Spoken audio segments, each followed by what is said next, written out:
Pilot ছাড়াই 2 শতাধিক যাত্রী নিয়ে উড়াল দেয় একটি বিমান। এই অবস্থাতে প্রায় 10 মিনিট আকাশে ওড়ে ফ্লাইটটি। তবে সৌভাগ্যক্রমে বড় ধরনের দুর্ঘটনা ছাড়াই বেঁচে ফিরতে সক্ষম হন বিমানটির যাত্রীরা। শরীরের ভয়ের শিহরণ জাগানো ঘটনাটি ঘটেছে স্পেনের লুফথানসার একটি ফ্লাইটে। স্থানীয় সময় শনিবার এক প্রতিবেদনে এই তথ্যই জানিয়েছে মার্কিন বার্তা সংস্থা।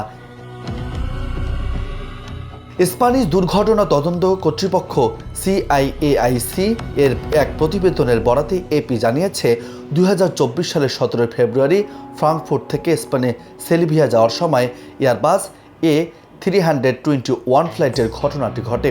ঘটনার সময় মূল রেস্টরুমে ছিলেন এবং কোপাইলট অজ্ঞান হয়ে পড়েছিলেন। প্রতিবেদন অনুসারে উড়োজাহাজটিতে 199 জন যাত্রী এবং 6 জন ক্রু সদস্য ছিলেন।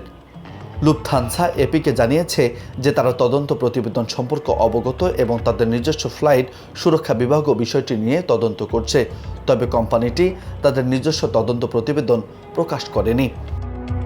জানা যায় ওই ঘটনার সময় অজ্ঞান কোপাইলট অনিচ্ছাকৃতভাবে উড়োজাহাজ পরিচালনা করছিলেন। তবে সক্রিয় অটো পাইলটের জন্য বিমানটি স্থিতিশীল অবস্থায় উড়তে সক্ষম হয়েছিল।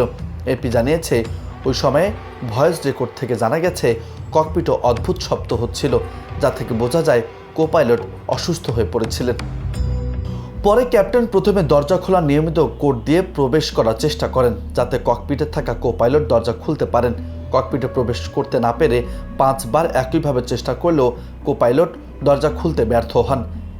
এক পর্যায়ে অনবোর্ড টেলিফোন ব্যবহার করে কোপাইলটের সঙ্গে যোগাযোগ করার চেষ্টা করা হয়।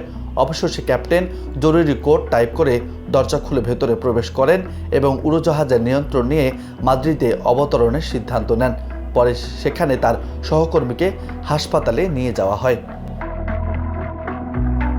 নিউজ ডেস্ক, বার্তা 24।